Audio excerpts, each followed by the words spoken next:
Hey, Joey Green, 1990 here to discuss She-Hulk Season 1, Episode 7. As many of you know, I have been excited and looking forward to hopefully seeing Daredevil. This episode did not. So I think the last one we had some slightly new stuff, but nothing that seems majorly prominent yet. So it starts off with her, She-Hulk Jen, as Jen, dating Josh, who she met at the wedding, and just right off the bat, the scene looked particular to me. It seemed quick.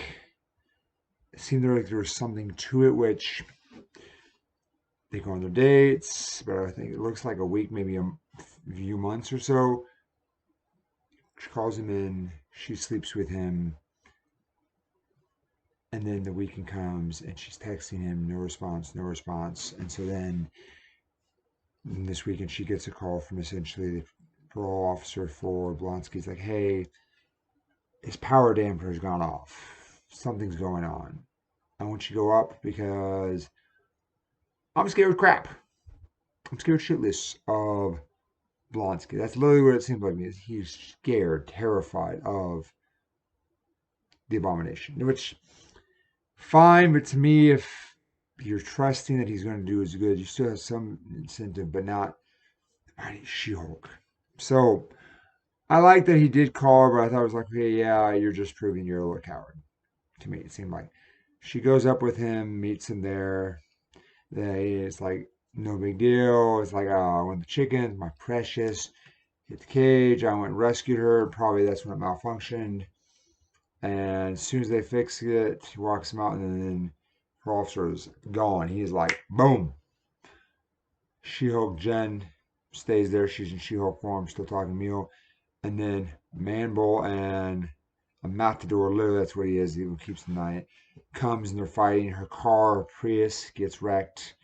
And then turns out they're not going to be able to fix it or tow truck till later. And so Emil's like, hey, come join us. Go in our spiritual circle. It's like, okay, fine. She goes. There's a guy essentially that thinks he's a vampire. Pokemon, big African American guy, suit on, and then the Matador, and then the Minotaur, aka Manbull, and then another guy who shows up from who's actually from part of the Wrecking Crew. And I thought this whole bunch was kind of interesting because we don't have mutants left yet. We're not allowed. I don't think they're allowed to use it for a while, and so they're using Asgardian themed characters or looks because you have the man bull, you have a vampire, which could lead into other stuff, but we don't know that there's actual vampires. They haven't established the Blade series or movie in the MCU universe that we know of yet, and so it's interesting when we have these characters. I don't hate these characters. I just think it would be nice to see if there's more they could do with it, bringing in the other MCU stuff side to continue to focus on what seems like the Asgardian side, because that's what they have right now. Do you like the fact that the guy from the Wrecking Crew shows up and Jen straight up kicks him, and then she goes in this next 5, 10 monologue about why she's upset, what's going on with her?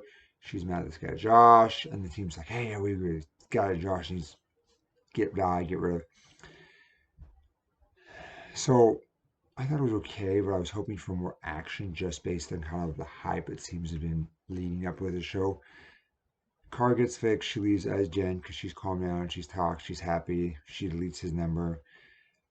And then, surprise, surprise, we flip to 3 days earlier. It turns out Josh is actually the leader of, or either leader or definitely part of the group that's doing all the hate stuff. I think trying to actually get her blood. And so he sends emoji, slept with her essentially, and I got her shield with blood. And so I'm like, I have to wonder if while it's in her blood, if he won't be able to automatically transform because it's the human side. And I have to wonder too, why didn't they get Emil's? Like Emil, the fact that sorry, Emil's blood seems very easy to me. The fact that Wrecking Crew guy shows up at his namaste, his spiritual retreat.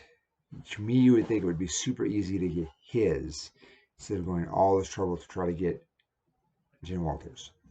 Unless there's something specific about the Hulk blood versus the Abomination blood. So that to me would be interesting where they could explore. I'd be curious to see where that goes. So didn't hate this episode. I would probably give it overall like a 6.5 out of 10. That's just my opinion. So I like the action. I thought the stuff with the blood was a little relevant. I thought Mandor was okay. I thought Minotaur, with the fact that he was able to use lightning powers, I thought that was cool. I'm excited to see where they possibly take the vampires and some of these other characters. But for me, it still didn't live up to what I'm considering the hype for the show. So that's why to me it was a 6.5 out of a 10. So I have no idea what next week contains. I'm looking forward to it, as well as seeing who else they bring in possibly. So this has been Jolly Green 1990s review of episode 7 of season 1 of Shield. Bye, YouTube.